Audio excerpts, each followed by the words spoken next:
এশিয়ার দ্বিতীয় বৃহত্তম স্থলবন্দর অর্থাৎ বসিরহাটের ঘোজাডাঙ্গা সীমান্তে ২৫ বছর হয়ে গেল নেই কোনো সরকারি পার্কিং। প্রশ্ন উঠছে, প্রতিদিন যেখানে ৩০০ থেকে ৪০০ ট্রাক দেশের বিভিন্ন রাজ্য থেকে এই সীমান্ত দিয়ে বাংলাদেশে যায়, তবে সেখানে কেন নেই কোনো সরকারি পার্কিং? ৮৪টি পার্কিংয়ের মধ্যে সবকটি বেসরকারি এবং যার ২৪ ঘন্টার চার্জ ৮০০ টাকা, যার নির্দিষ্ট সময় পেরিয়ে গেলে ঘন্টা প্রতি ২০০ টাকা অতিরিক্ত চার্জ নেওয়া হয়। সীমান্ত পার্কিংয়ের মালিকরা এ বিষয়ে মুখ্যমন্ত্রী মমতা বন্দ্যোপাধ্যায়কে বিস্তারিত জানিয়েছেন। অন্যদিকে কেন্দ্রীয় স্বরাষ্ট্রমন্ত্রী অমিত শাহকেও বাই পোস্ট সমস্ত বিষয় জানানো হয়েছে। বর্তমানে মালিক কর্মচারী সহ শতাধিক ব্যবসায়ী ভারত বাংলাদেশ ঘোজাডাঙ্গা সীমান্তের চেকপোস্টের সামনে বিক্ষোভ শুরু করেছেন। ঘোজাডাঙ্গা পার্কিং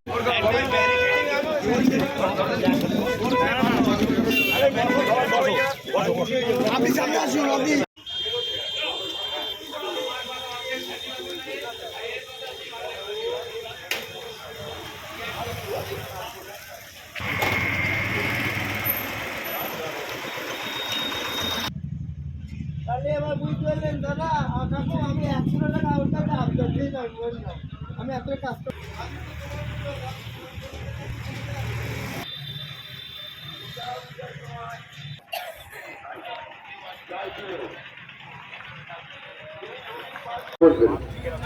সুস্থভাবে পিছনে চেয়ার থেকে আমাদের এই কিসের দাবি, তার কোনো সুরা পাচ্ছি, তার কোনো মীমাংসার জায়গা তৈরি হচ্ছে। আমরা আমাদের ঘোষডাঙ্গা পার্টি অ্যাসোসিয়েশনের সাথে যে বৈষম্যমূলক আচরণ, আমাদের আজকে যে আমাদের পুরনো বকেয়া মেটাতে হবে, না হলে আমাদের ধর্মঘট চলবে। সমস্ত পার্কিং মালিক যারা আপনার ধর্মঘটে অংশগ্রহণ করার জন্য আহ্বান জানাচ্ছি।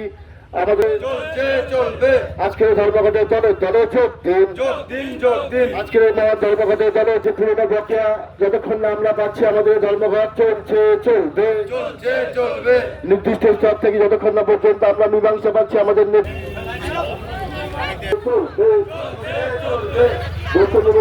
আমরা মানছি না, মানবো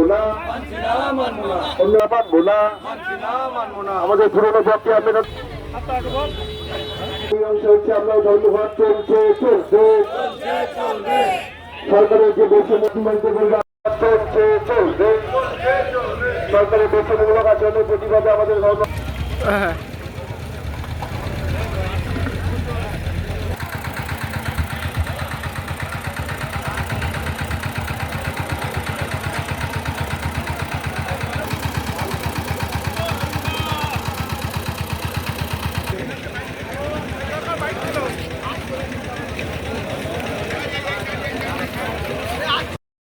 কার পার্কিং ওনার অ্যাসোসিয়েশনের পক্ষ থেকে জানাচ্ছি যে বিগত ২.৫ বছর সুবিধা পোর্টাল চালু হয়েছে।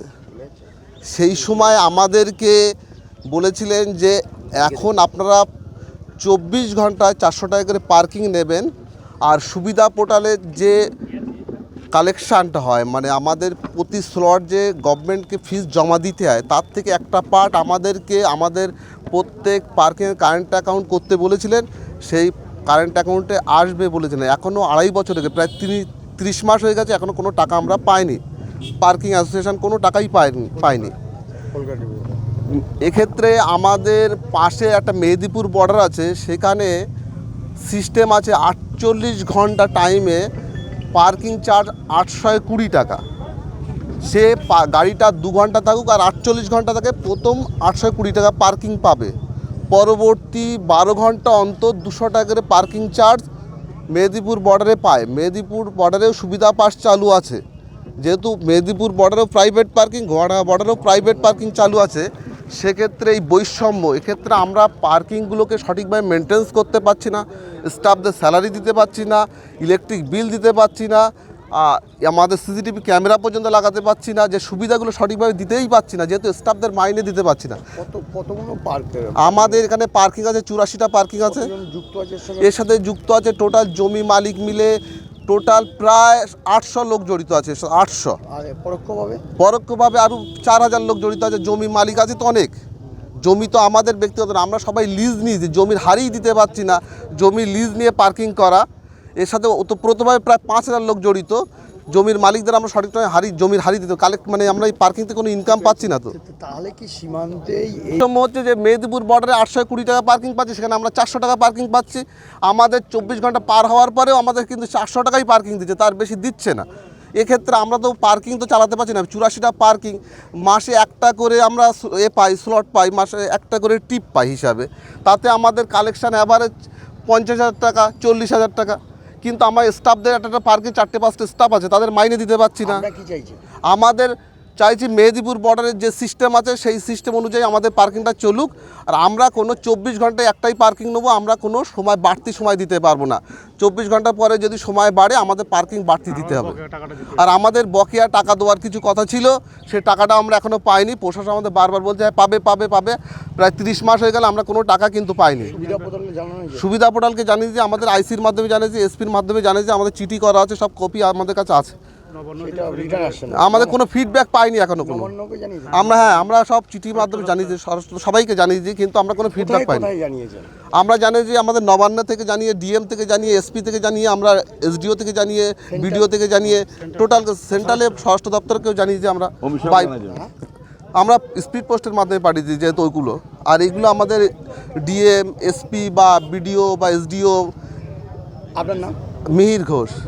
প্রায় 25 বছর যাবৎ এই পার্কিং চলছে এবং এই পার্কিং পরিচালনা করার ক্ষেত্রে আমাদের association, Ghoshadanga parking owners welfare association, আমরা দীর্ঘ 25 বছর পরিষেবা দিয়ে চলেছি।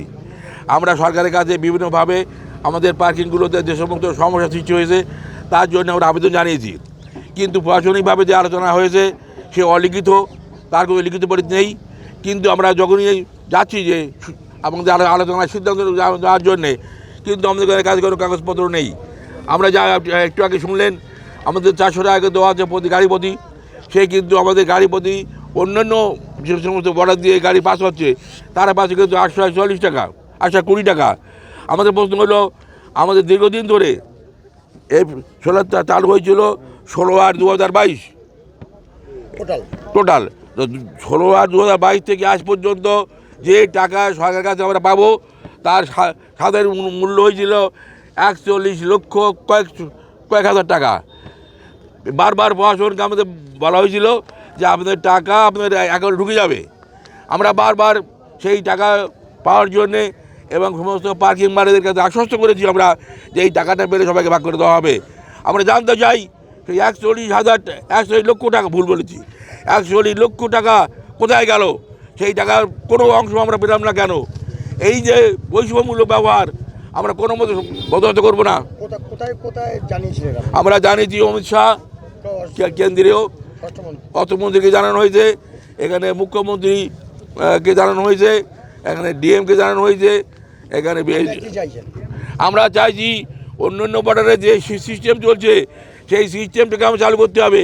আমরা কোনো মতে তার ব্যতিক্রম করতে দেবো না। আমাদের জানিয়ে রাখি, আমাদের এই পার্কিং কিন্তু বেসরকারি উদ্যোগে পার্কিং। এই পার্কিংয়ের কিন্তু জমির পরিমাণ আছে 295 বিঘা, 9,711 শতক, এবং তার পরিমাণ আছে 200 হলে। কিন্তু আমরা যে দীর্ঘ 25 বছর পরিষেবার মাধ্যমে আপনারা জানেন এই যে লিজ নেওয়া হয়েছে এই বড় বড় পার্কিংগুলোতে 60,000 70,000 টাকা করে লিজ প্রতি বছর। এই টাকা না দেওয়ার কারণে আমার এখানে একজন সহকর্মী বন্ধু আত্মহত্যা করতে বাধ্য হয়েছে। আপনারা জানেন আত্মহত্যার মতো যে পাপ আমাদের এখানকার সহকর্মী বন্ধু করতে বাধ্য হয়েছে, কারণ ঋণের পর ঋণ এই সমস্ত পার্কিং মালিকদের গাড়ি চেপে বসে আছে, আজও বসে আছে। যদি সুরা না হয় তাহলে ওই পথ কত মানুষের নিতে হবে তার ইয়ত্তা নেই।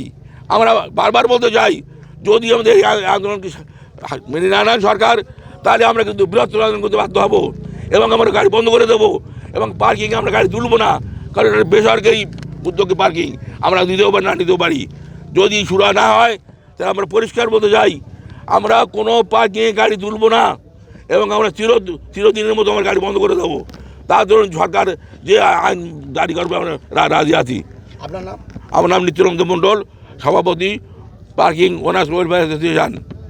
ছিল যখন 2000 দেখা যাচ্ছে 22 সালে যখন হলো স্লট হলো, তখন কিন্তু প্রশাসন আমাদের ডেকে বললো যে তোমরা পার্কিং বাড়াও। আমরা পার্কিং বাড়াওয়ার পরে সেই পার্কিংগুলো দেখা যাচ্ছে আস্তে আস্তে বাড়তে অনেকটা গেল। এবার এর মধ্যে আমাদের রাজীব কুমারের সঙ্গে মিটিং করা হয়েছে ডিআইজির সঙ্গে। তারপর দেখা যাচ্ছে প্রশাসনের প্রত্যেক বারবার দিয়ে দরবার ফিরেছে যে আপনারা রোডটা ক্লিয়ার রাখুন, পার্কিং ভিতরে রাখুন। আমরা পার্কিং করার পরে তারপর বললো যে তোমার একটা ব্যবস্থা করা হবে। ব্যবস্থার মধ্যে আমাদের দেখাচ্ছে বললো যে এই যে টাকাটা তোমাদের দেওয়া হবে তার জন্য আপনার অ্যাকাউন্ট খুলুন। তারপরে এই যে লোকজন থাকবে, যদি কর্মসংস্থান যদি বন্ধ হয়ে যায় তাহলে তাদের আমরা দেবো, সরকার থেকে ভাতা দেবো। এইভাবে আমাদের দেশ এমনকি এক্সপোর্টারদের করেছে, আমাদেরও করেছে, সবারই করেছে। করার পরে এই প্রশাসনের অনীহা এত আমাদের প্রতি দুর্ব্যবহার হয়েছে, যার জন্য আমরা সহায়তা করতে করেছি। করার পরে আমাদের প্রতি একবারও আমাদের দিক তাকায়নি। না দেওয়ার পরে বাধ্য হয়ে আজকে আমাদের এই পথে নামতে হচ্ছে। না, আমরা পথে নামার ইচ্ছা আমাদের নেই, কারণ আমরা পার্কিং খাওয়ার জন্য আমরা এই গরিবগুলো মানুষ সব নিয়ে আমরা এখানে করছি। আর এই আমাদের এটা সরকারি না, এটা বেসরকারি পার্কিং, কিন্তু আমরা প্রশাসন যখন যা বলেছে আমরা তা মেনে নিছি। তারপরেও দেখাচ্ছে আজকে আমাদের এই অবস্থা। যার জন্যই আমাদের যাতে এই পার্কিং সুষ্ঠুভাবে চলে বা পোর্ট চলে বা সরকারের সঙ্গে আমাদের সঙ্গে দ্বন্দ্ব নেই, যার জন্যই এই আমাদের যে অন্য জায়গায় বৈষম্য হচ্ছে, মেহেদিপুর 820 টাকা আর আমাদের এখানে যারা নেই, যার জন্য আমরা চাচ্ছি যে আমাদের ওই মেহেদিপুরের মতন আমাদের ওটা করা হোক। আর বিগত যে টাকাটা আমাদের দেওয়ার কথা, যেই টাকাটা স্পোর্টার কাছে গেছে সেই টাকাটা আমাদের ফেরত দেওয়া দরকার। আপনার নাম? আমার নাম রফিকুল মন্ডল, সেক্রেটারি।